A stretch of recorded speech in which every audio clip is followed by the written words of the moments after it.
Caros amigos, sejam bem-vindos novamente ao programa Direto ao Ponto. Hoje eu tenho a grande alegria de receber o médium e orador espírita Dineu de Paula, autor de 3 livros que nós vamos conhecer mais ao longo dessa entrevista e parece que já tem mais vindo por aí, que são Confissões de um Sacerdote, A História de Matilde e A Redenção de um Lázaro, que ele gentilmente me presenteou aqui para essa nossa entrevista. Dineu é juiz federal e eu gostaria de começar. Seja muito bem-vindo, Dineu. É um prazer tê-lo aqui conosco e compartilhar esses conhecimentos com a gente. Eu, estudando aqui um pouco para fazer essa entrevista com o Dineu, eu vi várias entrevistas interessantes que eu convido vocês a procurarem também no YouTube, Vida em Foco. E eu busquei aqui fazer uma pauta que fizesse algumas perguntas diferentes, para não ser uma repetição daquilo que já está disponível. Então eu gostaria de começar o nosso bate-papo, Dineu, perguntando como foi o início, não seu em relação à mediunidade e em relação ao espiritismo, mas como foi o seu início nessa jornada do universo da psicografia? Como que tudo começou? Paulo, isso foi algo muito inusitado para mim, porque eu jamais imaginei que eu iria psicografar romances. Eu sempre achava que a minha mediunidade era um pouco singela demais para isso. Até porque há manifestações de médiuns de alto gabarito, como Divaldo, Ivone Pereira, Francisco Cândido Xavier, e todos eles dizem que essa escrita de romances pressupõe um transe mais profundo, é algo mais sofisticado. Eu sempre pensava, bom, se para eles é algo profundo e sofisticado, não é meu ramo, mas nunca nem imaginava. Só que eu tenho uma amiga, né, muito próxima a mim, que ela é uma médium mecânica e inconsciente, que a hora que ela entra em transe, ela perde completamente a consciência e ela psicografa em línguas que não conhece, ela só fala o português e ela psicografa alemão antigo clássico, ela psicografa francês, inglês e teve até outra italiano também. E é algo assim muito pujante. E eu sempre achava que alguém tão bem dotado como ela deveria psicografar mais, deveria produzir mais, eu achando que ela trabalhava pouco. Aquela pretensão da gente de sempre achar coisas para a vida dos outros. E eu falei para ela, querida, deixa eu te ajudar nisso. Porque a mediunidade dela, como é mecânica, ela é muito intensa, é muito rápida, é muito... Deixa eu virar as páginas para você. Né? E ela disse, ok, então tá bom, já que você acha que eu devo fazer, vamos lá. Daí eu comprei folha de papel A4, canetinhas novas, e nós fomos no centro em que eu frequento para ela psicografar. Daí nós fizemos a oração e tal, e eu estava ali para ajudar a virar as páginas. E ela, quando entra em transe, ela muda completamente, muda a voz, se é homem, se é alguém que teve a última encarnação na Alemanha, começa a falar em alemão, que você não entende nada e fica perdido, até que ela lentamente vai passando para o português, ou começa a falar em francês, né, e vai lentamente passando para o português, e ela incorporou incorporou numa linguagem bem popular, né, a mediunidade de psicofonia, e ela incorporou uma entidade benfeitora da casa, e ela me disse, meu filho, os papéis estão trocados, quem tem de escrever é você. E eu automaticamente, né, porque aquilo foi uma surpresa imensa para mim, seria a mesma coisa que eu virar para você e dizer, olha, amanhã você dança balé no municipal, tá? É um negócio que você nunca imaginou. Foi assim que começou? Foi assim, eu digo, não, eu não vou escrever nada, acho que a senhora está errada. Entende? Quem vai escrever? Ela disse, não, você assumiu o compromisso antes de encarnar, tal. Daí encarou a missão. Eu não ia ter como ficar debatendo com a mentora, né? Daí a minha amiga saiu do transe, eu peguei a caneta E comecei. Começou. Que legal. Então foi uma coisa que aconteceu meio de surpresa. Totalmente de surpresa. Essa entidade benfeitora foi o padre José Maria, já do Confissões de um Sacerdote, seu primeiro livro, ou foi algo prévio a isso? Não, foi algo muito diferente, tá? Foi Santa Isabel de Portugal. Nossa. Tá? Que ela de vez em quando aparece na casa lá, ela é uma entidade muito generosa, ela visita várias casas, e na época foi Santa Isabel de Portugal, então eu não tive como ficar discutindo com Santa Isabel de Portugal, né? Mas ela psicografou uma mensagem? Não, ela uma falou carta? comigo, falou comigo. Entendi. Tá? Entendi. Se identificou e falou comigo, eu disse, bom, é evidente que eu não tenho nenhum vínculo especial com ela, entende? Só porque ela, como devia ser a entidade mais evoluída que estava na casa naquele dia, que era um dia que tinha tido muitos grupos, muita assistência, muito estudo, digamos assim, para carimbar bem forte na minha testa que eu tinha o compromisso e tinha que fazer, ela se identificou dessa situação difícil, né? Vai não dizer, tem como recusar. É difícil, né? Então eu disse, ok, então tá bom, a senhora manda. E daí o seu primeiro trabalho mediúnico já foi o livro ou você teve uma preparação antes desse primeiro lançamento? Foram algumas pequenas mensagens, mas eu acho que foi o que 2 semanas de mensagens, rápido. Assim. Só que daí teve um espírito que se apresentou para escrever, e no que ele escreveu a primeira mensagem, ele assinou Charles Agustin Sambev, né? Daí eu nunca tinha ouvido falar no tal do Charles Agustin Sambev. Daí eu pensei, essa criatura deve ser conhecida, né? Para assinar, podia colocar só Carlos Augusto, né? Daí eu fui na internet para procurar, né? E eu olhei lá, é um dramaturgo, um pensador francês muito famoso. E daí veio um livro de mensagens primeiro, pelo Charles Agustin Sambev. Veja, para quem está se lançando nisso, digamos assim, esse é um nome assim que pesa um pouco. Sim, claro. Que pesa um pouco. Eu perguntei isso porque eu lembrei, inclusive, assisti o filme do Divaldo Franco.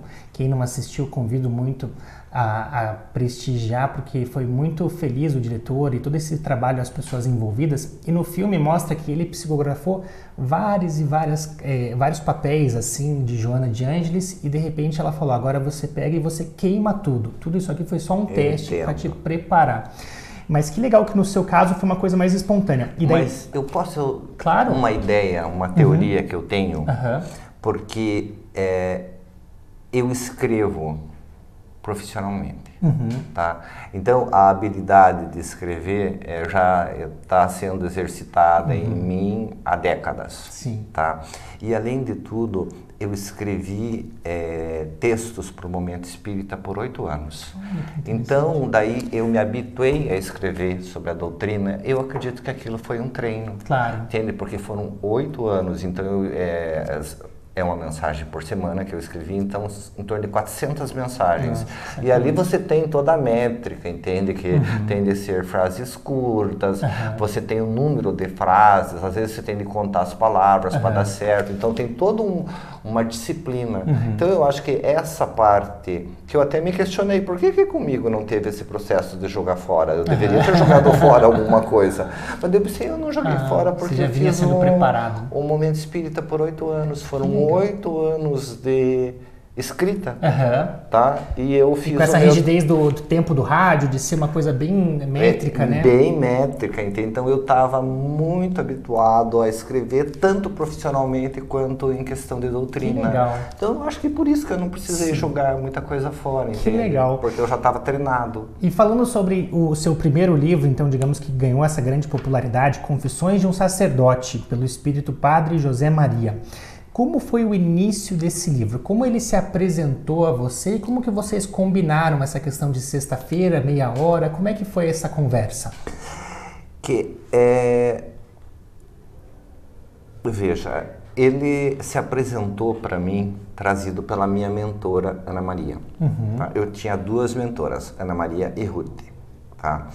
Então, como a Ana Maria apresentou ele para mim para escrever, Ok, minha mentora trouxe, eu vou escrever. Eu estava lá na reunião mediúnica, entende? Mas veja, eu tinha escrito um livro de mensagens e achei que estava pronto, estava bom. Ah, que bom, terminei, entende? Escrevi, cumpri a minha tarefa, né? Acabou, graças a Deus, né? Até porque deu um tempo ali, foram umas semanas sem nada, você acabou, ai, tá feito.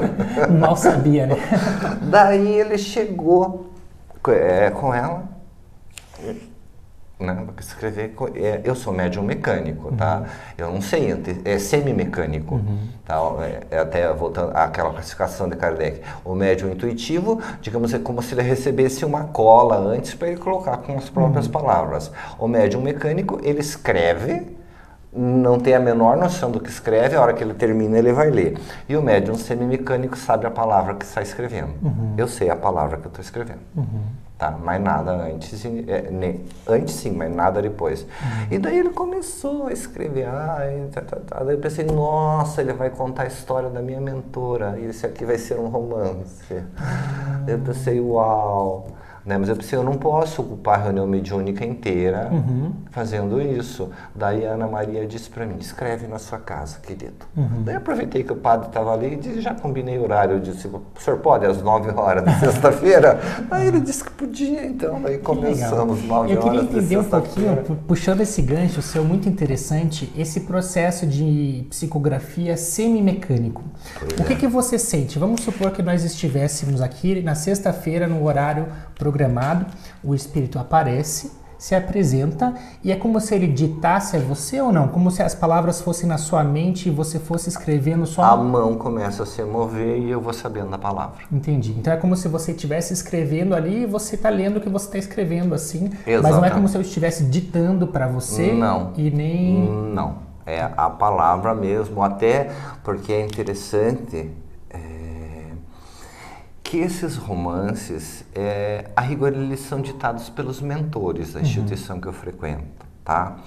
Então, muitas das pessoas que são citadas no romance eu conheço, da instituição, ou do dia a dia, tipo... Entendi. Eu não sei explicar nem como, mas é uma ciência que eu vou tendo na hora. Então, a hora que ele escreve o nome, eu fico com vontade de trocar. Eu penso, não, é fulano, esse nome está errado, troca o nome, né? Então, vai sendo automático. E só, por favor, continue. Você perguntou, porque eu chego em casa, daí chega a hora, digamos assim, é aquele processo de... apassivamento mental, entende? Você faz uma oração, daí tem a coisa do recolhimento, né? Que é a virtude básica da mediunidade, é o recolhimento, né? Que você consiga abstrair de tudo que está do lado e consiga se aprofundar num determinado pensamento. E daí eu fico aguardando o contato mental. E até que eu estou agora escrevendo um outro romance, até um dia desses eu fiz isso, e daí eu perguntei, né, mentalmente para o espírito que estava escrevendo, que é o Esa, que está escrevendo agora. Eu perguntei, o senhor já está aí? Daí ele botou a mão no meu ombro, mas eu dei um pulo. Eu queria ouvir só um sim. Daí eu dei um pulo. Eu digo, ok. Olha só, então, tá bom. Você viu, o médium também se assusta, viu? Não é porque... Muitas vezes. Muitas que vezes. legal. Eu ia perguntar justamente sobre isso, sobre o seu ritual e como é que você deixa uma pilha de folhas A4, você psicografa de olhos abertos, você tem uma caneta, você mesmo vai passando, tem alguém que te acompanha? Não, sou só eu. Normalmente, como começa na reunião mediúnica, começa com folha de papel A4 e tal. Em casa, passa um tempo e vai para o computador. Mas você já psicografa datilografando no teclado do computador? Datilografando no teclado do computador.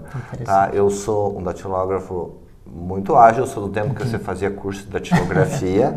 Tá? Digita com os 10 dedos. E eu digito com os 10 dedos, entende? Então, eu, digamos assim, eu forneço um material bem treinado para o espírito. Entendi. Entende? Com os 10 dedos e tal.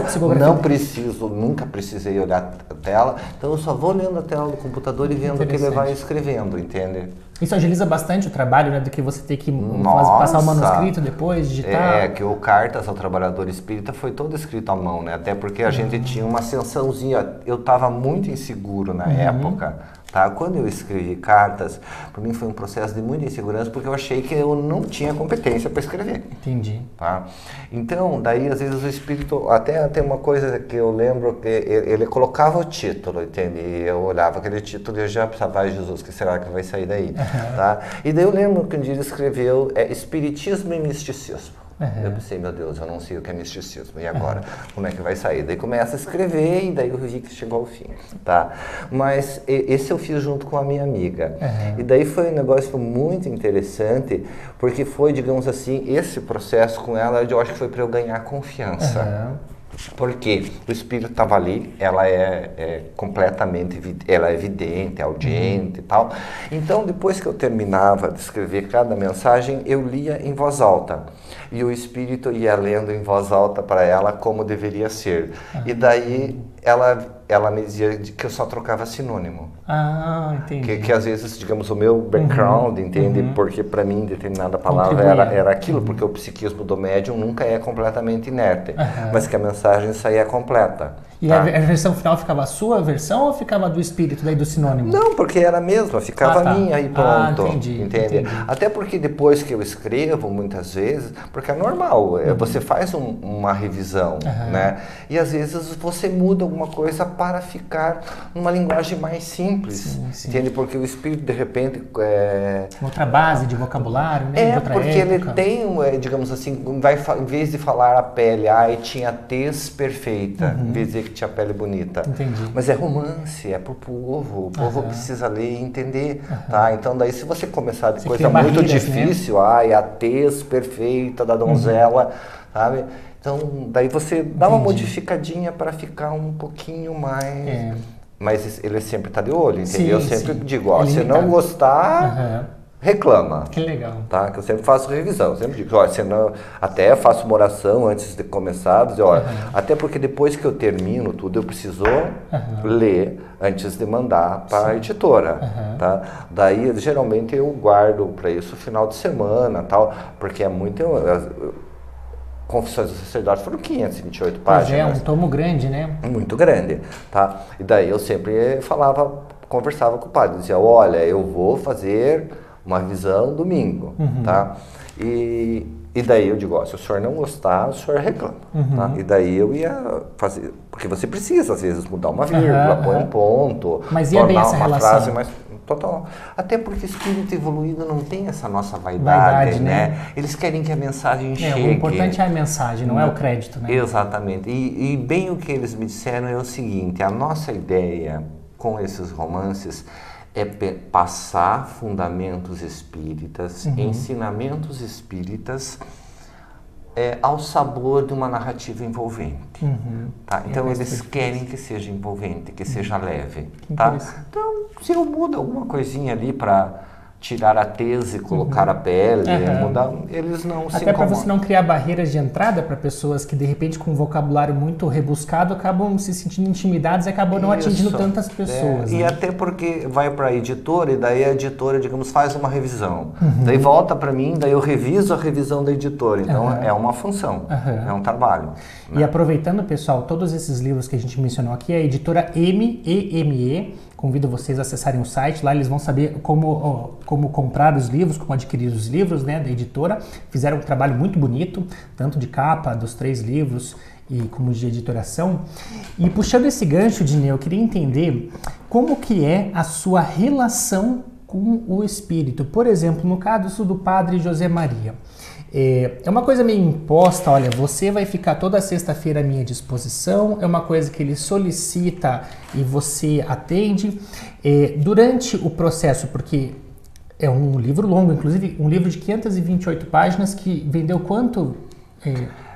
Ele está saindo uma nova tiragem, por enquanto for 18 mil, mas ainda está em processo de... Você veja, de uma pessoa que não era, digamos assim, não tinha uma visibilidade, né? Nenhuma, zero. E partir com um livro grande, de 528 páginas e vender praticamente 20 mil exemplares é um feito e tanto, né? Eu dei graças que a editora, que é a primeira editora que eu ofereci, aceitou Olha só, imediatamente. que maravilha. Tá? Foi, nossa, graças a Deus, porque eu pensava na possibilidade. E até porque você falou, nem todos são da M. Cartas ao Trabalhador, a editora M achou que seria muito sofisticado e que não ia atender o público em geral, não iria, porque se trata de filosofia espírita, de explicação de alguns conceitos, por exemplo, aspecto tríplice do espiritismo e tal. E daí, só que daí ficou para mim como algo mal resolvido, porque eu senti que eu tinha um compromisso com o espírito. E daí eu fiz uma edição do autor e distribuí gratuitamente para todos os centros espíritas do Paraná e até para alguns fora do Paraná, para cumprir meu compromisso. Eu queria terminar. Esse espírito veio a mim, tá? E ele veio tão bem acompanhado, tal, e se deram ao trabalho de escrever, eu vou tornar público. Que interessante. Entende? E lembrando, pessoal, que toda a renda da venda dos livros não fica com o Dineu, né? Nem Todas um centavo. são convertidas à caridade. Eu fico com imposto de renda para pagar. Tá? Com imposto de renda. Bônus. Eu fico com imposto de renda, mas não tem E é para uma importância. causa específica, para um centro específico, ou ele é pulverizado entre várias casas? Eu dou de forma específica para 2 casas que cuidam de crianças em situação de vulnerabilidade social em Pinhais. Maravilha. É a Fundação Crescer e o Instituto Beija-Flor. Que legal. Então, pessoal, se você adquirir o livro, além de todo o conhecimento da beleza da obra, você também está contribuindo com esses 2 lares aí que atendem essas crianças em situação de vulnerabilidade. Mas voltando, Dineu, em relação a essa questão da relação sua com os espíritos que dictam os livros, você acaba, porque 528 páginas, meia hora por semana, imagina que se estendeu por um bom tempo essa relação. Você chega a desenvolver uma amizade com o espírito ou uma relação de mentor e discípulo, ou o espírito só chega, dita e vai embora e você não tem mais nenhum contato com ele? Eles são muito generosos, na verdade. Eles são muito generosos. Não é à toa que são bons espíritos. Você diz, por exemplo, dependendo do ânimo que eu tô, a hora que eu estava escrevendo Confissões do Sacerdote, como é a história da minha família espiritual, aquilo era muito cansativo emocionalmente, porque envolve a minha história também. Eu estou ali e ali está, digamos, o que foi o grande drama da minha vida no curso dos séculos, tá? Então era algo assim que me exauria. Eu lembro que a hora que terminava a minha meia hora ali, dependendo da parte, às vezes eu ficava chorando, entendeu? Não teve mais de um dia que eu chorei até meia-noite, sabe? Puxa vida, ai meu Deus do céu. Exatamente. Então, quando eu estava escrevendo aquilo ali, eu tirei férias, tá? No final do ano, eu tirei 3 semanas que eu disse, durante 3 semanas eu não vou escrever isso, eu não vou escrever um alívio mais. Mental, assim. Eu não aguentava mais, entendeu? Até porque é fácil você escrever as bobagens dos outros, tá? O difícil é você escrever a bobagem que você fez, tá? Até porque você não só... A hora que escreve, a emoção vem junto, tá? E isso é um aspecto interessante, porque a mediunidade é semi-mecânica, mas ela é repleta de emoção. Até porque, frequentemente, os espíritos que estão envolvidos naquilo, eles vêm para a tua casa e participam daquele momento. Então, é um negócio, assim, muito rico de emoção. E vou lhe dar um exemplo específico do 2º livro, que é a História de Matilde. Espírito Bernardo, né? Bernardo.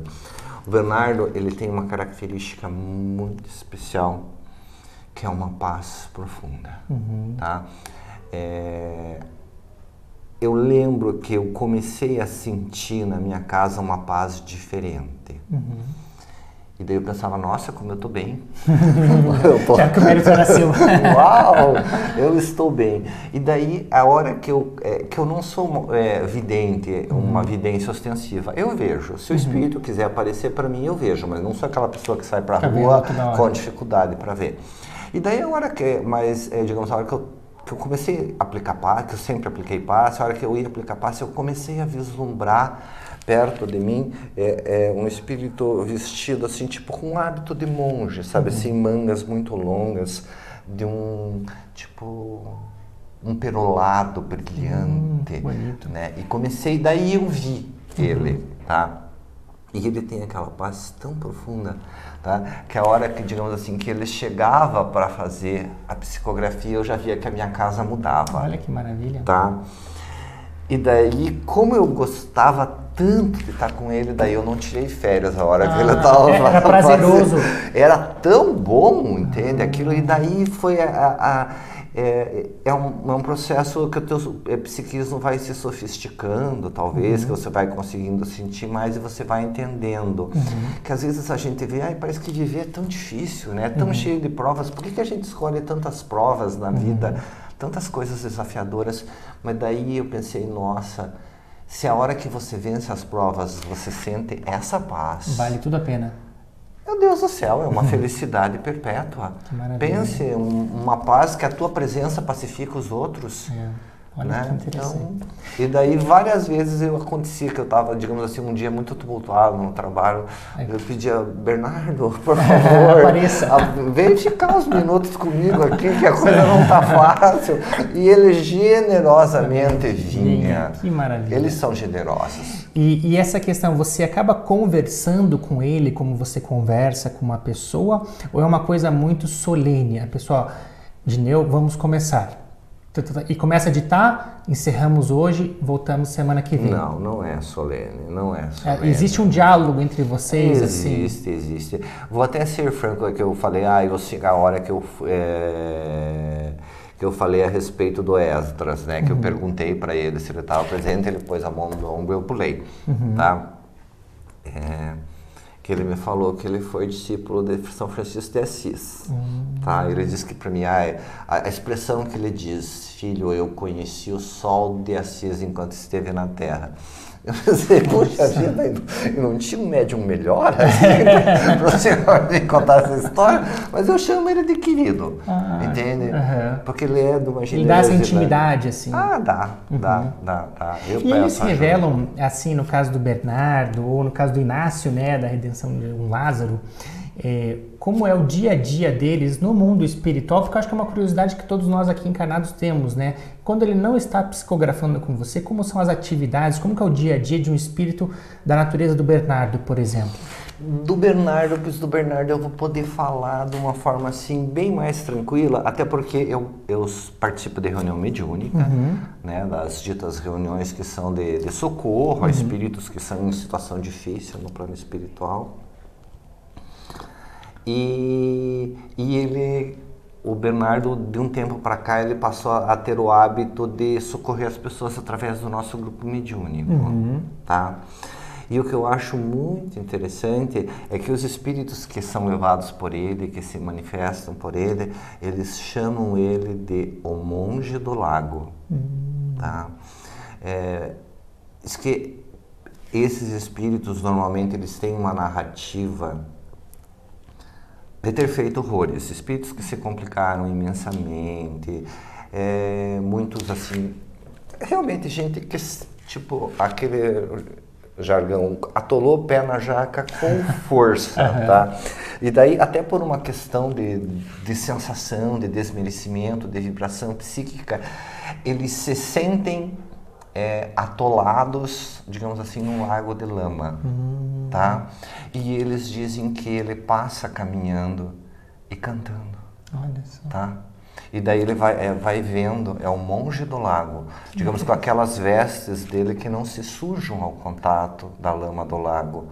E daí ele vai vendo que está em condições, ele vai cantando a respeito de São Francisco de Assis, a respeito de Jesus, ou ele conta a história dele, de como ele conseguiu se superar. Então ele fica cuidando daquele lago que está cheio de almas extremamente complicadas com a justiça divina. E a hora que ele percebe que alguém se emociona de verdade, que pode ser socorrido, ele retira e, digamos assim, volita, que se chama, o termo espiritual volitar, seria o levantar voo. Então ele levanta voo com aquela pessoa. Então o dia a dia dele é cuidar de um lugar onde tem almas em grande estado de sofrimento. Que maravilha, muito então, bonita dele mensagem. Eu posso contar. E você sabe uma curiosidade também muito grande, que eu particularmente tenho, ou as pessoas têm em geral, é uma pergunta até delicada. Você, depois de toda essa sua jornada, psicografando e com um pé no mundo espiritual, em algum momento você chegou a duvidar da vida após a morte? Ou a questão, porque a gente fala, religiosidade é uma questão de fé, você acreditar sem ter essa certeza, sem ter provas empíricas. Você já chegou em algum momento a fraquejar na fé do ponto de vista, será que tudo isso aqui, se surgisse uma explicação científica para que tudo isso aqui é algo da minha cabeça, ou você já está num ponto que, olha, é impossível que tudo isso, hoje eu tenho convicção, eu não acredito, eu sei da vida espiritual? Pois olha, nos momentos mais difíceis da vida, os espíritos se fazem muito presentes.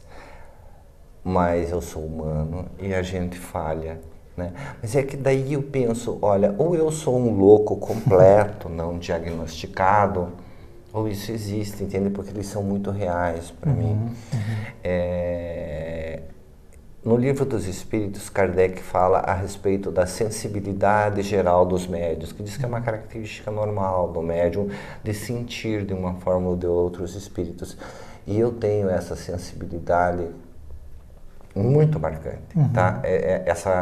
Essa questão de sentir os fluidos dos espíritos muito marcantes.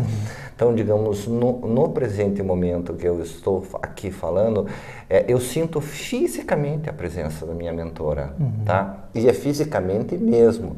Eu lembro que isso começou num determinado momento da minha vida em que eu comecei a sentir um calor nas costas com uma pessoa que me abraçava, sabe? Aquilo eu ficava pensando, nossa, o que será que eu tenho? Né? Será que que loucura é essa de começar assim? Porque é realmente o calor de uma pessoa colada no meu corpo. Você consegue ver circunscrito no espaço, ela está aqui, ela está aqui. Ela está... entende? Colada no meu corpo. Como não é uma sensação vaga, assim, é uma coisa não bem... é, da mesma forma, como a hora que ele botou a mão aqui, como se fosse uma pessoa. eu pulei, tá? E isso acontece com espíritos equilibrados e desequilibrados. Então, se você está, digamos, com espíritos desequilibrados perto de você, a hora que você chega perto de mim, eu sinto dor. Tá? É muito físico. É muito palpável. Tá? E daí eu recordo que eu até pensei, será que eu estou vacilando no meu juízo, essa coisa de começar assim, esse calor nas costas? Né? E daí eu fui falar com outro médium, né? Porque é sempre bom você ter a ideia de outra pessoa. Sim. E daí ele disse, não, a tua mentora está dizendo simplesmente que ela está fazendo um reflexo elétrico no teu perispírito para você perceber a presença dela. Tá? E de agora em diante isso vai ser... Você mencionou duas mentoras, Ana Maria e Ruth. E Ruth. A que você menciona nesse momento, qual é? A Ruth. Ruth. Ela é que te acompanha atualmente? 100%. Nós normalmente temos uma mentora, que a gente fala assim como o Divaldo tinha a Joana de Ângeles, Chico tinha Emmanuel. No seu caso, seria a Ruth e a Ana Maria foi em um outro momento, seria isso? Não, a Ana Maria estava, mas segundo ela, isso foi em novembro, acho que de 2015, que a gente teve uma conversa muito longa, em que ela até me esclareceu muitas coisas a respeito do meu projeto de reencarnação, de por que eu tinha optado por isso, por aquilo outro. A gente conversou 1 hora, assim, tá? Muito jogo limpo, e ela disse que ela ia embora porque um familiar um espírito da nossa família ia reencarnar no dia seguinte e ela ia ser a mentora dela, que eu não lembrava, porque a matéria dificulta a lembrança, mas eu havia combinado com ela que ela ia me acompanhar até em determinado momento. Quando eu passasse daquele momento em diante, ia ficar só a Ruth até o final da minha vida comigo. Maravilha. E daí ela foi a embora. Sua relação com a Ruth, como que ela é no dia a dia? Você conversa com ela diariamente? O tempo todo. O tempo todo? O tempo todo. E através de pensamento, então? É pergunta e resposta, palavras bem claras? Ouço. Você escuta também, visualiza quando ela quer se fazer ver? Quando ela quer se fazer ver. Ela é bem econômica disso, entende? Até porque... nós fomos companheiros durante muitos séculos, entende? Durante muito tempo nós fomos marido e mulher, entende? Só que ela evoluiu e eu não, tá? Então quando ela se mostra para mim, que faz tempo que não se mostra, ela se mostra em trajes de noiva, tá? Ela diz que estava aguardando eu amadurecer espiritualmente, entende? Segundo ela, nessa encarnação deu e na outra ela nasce comigo de novo.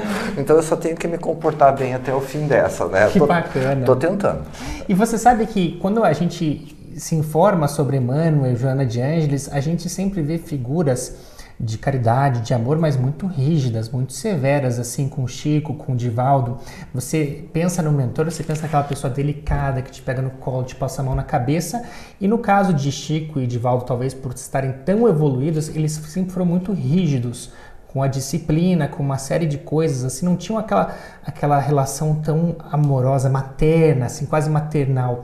No seu caso com a Ruth, ela é uma relação, assim, mais amorosa ou é uma relação mais também, olha, de rigidez e cobrança e disciplina? É interessante porque algum tempo atrás, alguns meses atrás, eu conversei com ela, né? Eu disse para ela: você não me deixa fazer nada.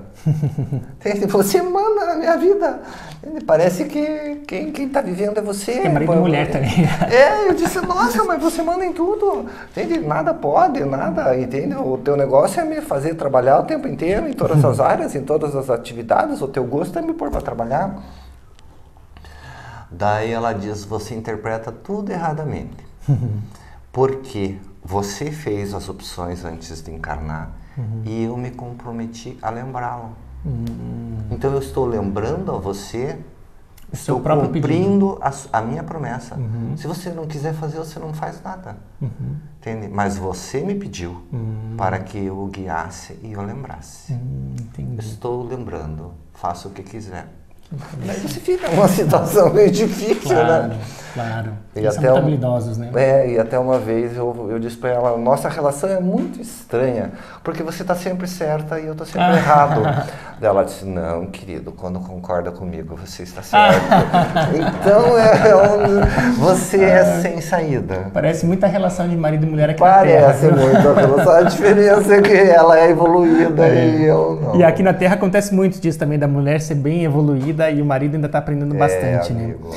E vice-versa. Mas a gente está chegando numa parte, encaminhando para a parte final da entrevista, mas eu não poderia deixar de perguntar que mensagem você poderia passar àqueles que não têm uma mediunidade ostensiva como a sua, mas que gostariam de ter esse relacionamento com o seu mentor, também aprofundar, ter... às vezes a pessoa se sente sozinha, se sente desamparada e fala: poxa, eu queria também ter assim uma Ruth aqui comigo, ou eu sei que eu tenho, mas eu não consigo sentir essa presença. Como é que eu faço para sentir esse acalento, esse conforto do meu mentor espiritual? Bom, Kardec, em O Livro dos Médiuns, ele diz que quase todos são médiuns em algum grau. Essa mediunidade quase universal seria uma mediunidade de inspiração. É uma coisa muito sutil de você poder ser influenciado pelos espíritos e registrar o pensamento deles e não ter muita certeza se é seu ou se é deles. Eu acredito que todo mundo consegue ter contato com o seu anjo da guarda, mas para isso precisa acerenar um pouco a mente. Nós vivemos hoje assoberbados por tanta coisa, por tanta informação. A criatura mexe no celular o tempo inteiro, ou está no computador, na televisão, fazendo, jogando, acontecendo. Aquele momento de estar sozinho, o hábito da oração, né? É uma coisa assim de aquietar a mente. A informática, a tecnologia, tudo isso que poderia propiciar com que a gente trabalhasse menos para poder olhar mais para dentro de si, a rigor a gente está usando de uma forma diferente. A gente gasta tão pouco tempo olhando para dentro de si. Então eu acredito que é a oração e tentar aquietar a mente. A gente poderia dizer então que muitas vezes a gente se revolta, poxa, eu estou precisando de ajuda e o meu mentor não fala comigo, mas na verdade ele está ali pronto para dar aquela palavra amiga, cabe a nós a conseguirmos aquietar a nossa mente para conseguir receber essa mensagem. Aquietar a mente, aquietar o coração e estar preparado para uma resposta que não seja a que você gosta. Tem isso. Porque também. Normalmente a gente quer a resposta que atende à vaidade, que atende ao orgulho, que diz que eu estou certo. Quando na verdade a resposta deles é para a gente precisa, supere as paixões, para que a gente seja bondoso. As mesmas coisas que a gente já sabe, né? Exatamente. Se você for estudar o Evangelho, não falou nada de novo, né? Jesus já disse trata tudo. o próximo como você quer ser tratado, perdoa 70 vezes, 7 vezes. A cada dia a sua dor, a humanidade vive tão ansiosa, porque a gente vive sempre pensando no amanhã com cores negras. A cada dia basta o seu mal, disse Jesus. A rigor em Jesus já está toda a sabedoria, né? Com certeza. Só que a gente precisa que seja bem minudenciada, e o Espiritismo faz isso. Que maravilha. Com essa bela mensagem, então, a gente caminha para o encerramento. E é só te perguntar, Dineu, a respeito dos seus próximos projetos. Você mencionou, então, que tem um livro que está sendo psicografado. Está sendo escrito. Já existe um título para ele? Eu imagino um título, que eu não sei se é o que o Espírito e a editora vão dar. Ah, entendi. Tá? É O Pai que Não Desistiu de um Filho. Tá. É a história de um pai que segue incontáveis encarnações no afã de educar uma criatura muito rebelde. Que normalmente se fala bastante a respeito do amor de mãe, né? Mas o amor de pai também tem muito de abnegação e de renúncia. E ali é a questão de um pai que segue um filho. É por um outro espírito que você mencionou, né? O nome o dele Esdras. Ele não é nenhum integrante da história, né? Ele está, até porque é algo que eu já reparei, que os espíritos eles ficam meio constrangidos em falar dos próprios méritos, tá?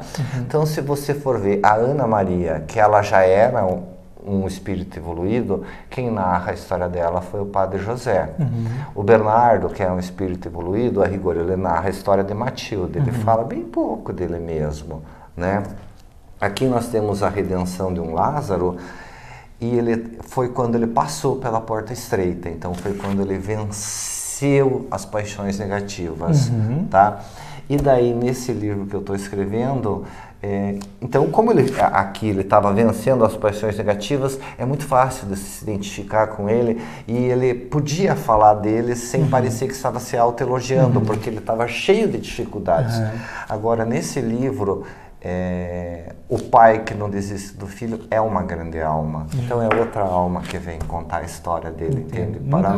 Para não parecer, sabe, a coisa da modéstia mesmo, a humildade, ficar modéstia, se elogiando. sem autopromoção, né? Parece que quanto mais você evolui, menos você quer esse tipo você de fica constrangido. holofote, E até um negócio interessante, porque, por exemplo, a minha mentora, a Ana Maria, ela é um espírito lindíssimo, tá? Mas ela é lindíssima. E é tão interessante como ela ficava envergonhada. Tipo, sabe assim, quando a pessoa fica constrangida, a hora que os outros falavam que ela era muito linda, ela ficava com vergonha. Mas sabe aquela modéstia genuína? Então, realmente é uma coisa revela uma grandeza, né? É a modéstia genuína, entende? Não é aquela coisa de falsa modéstia para querer elogio, entende? Eles são realmente modestos. Que legal. Olha, eu fico muito feliz que você esteja aí nos brindando com mais um trabalho. Agradeço aqui. Quem quiser conhecer também as obras, então, pode acessar o site da Editora M, né? Tem o livro impresso, tem o e-book também, quem quiser pegar a versão digital. E eu abro esse espaço final aqui, agradecendo a presença e a audiência de todos aqui, para que você faça suas considerações finais, deixe uma mensagem positiva de carinho aqui para os nossos telespectadores, e também abro o espaço para quem quiser conhecer mais sobre o Dineu, sobre os livros ou sobre o trabalho que você realiza, que você possa utilizar esse espaço também para que as pessoas possam saber como contribuir e saber mais sobre o seu trabalho. Bom, Paulo, nós já falamos tanto, entende, que eu já nem sei muito o que dizer. Acho que o que eu posso dizer é o seguinte: às vezes a vida parece muito difícil, muito trabalhosa, ela envolve provas, envolve expiações, porque a nossa vida é no plano espiritual, a gente não está aqui a passeio. A nossa situação na Terra é mais ou menos como acontecia antigamente das pessoas que iam para fora do Brasil, tinha as pessoas que estavam, digamos assim, numa situação um pouco difícil, aí ia para o Japão, trabalhava feito louco e voltava com os frutos daquele trabalho. Então, quando a gente renasce, a gente olhou para trás, viu todos os nossos problemas morais, as nossas dificuldades de relacionamento, orgulho, vaidade, sexualidade desequilibrada, ganância. A gente olhou tudo e fez uma programação acompanhado dos nossos mentores, dos nossos anjos da guarda. E agora é a hora de fazer a tarefa para a gente voltar mais tarde com a consciência tranquila. Então, o que eu digo é que viver pode ser difícil, às vezes é mesmo, mas vale a pena. E a vida não é só matéria. A matéria é um estágio muito pequeno. A nossa verdadeira vida é no plano espiritual. E nada como você poder desencarnar com a consciência tranquila do dever cumprido, ou seja, de ter feito tudo o que você programou. Uma das coisas que os espíritos mais se ressentem no mundo espiritual é de ter feito pouco, é de ter amparado pouco, de ter aproveitado pouco as oportunidades. Isso não significa que a gente se lance em 1001 atividades fazendo mal todas as coisas, mas de repente escolher um modo de ser útil ao próximo e utilizar.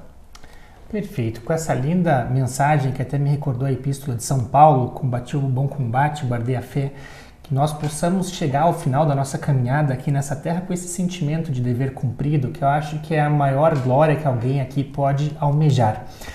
Agradeço mais uma vez a audiência de todos e nos encontramos no próximo programa Direto ao Ponto. Muito obrigado.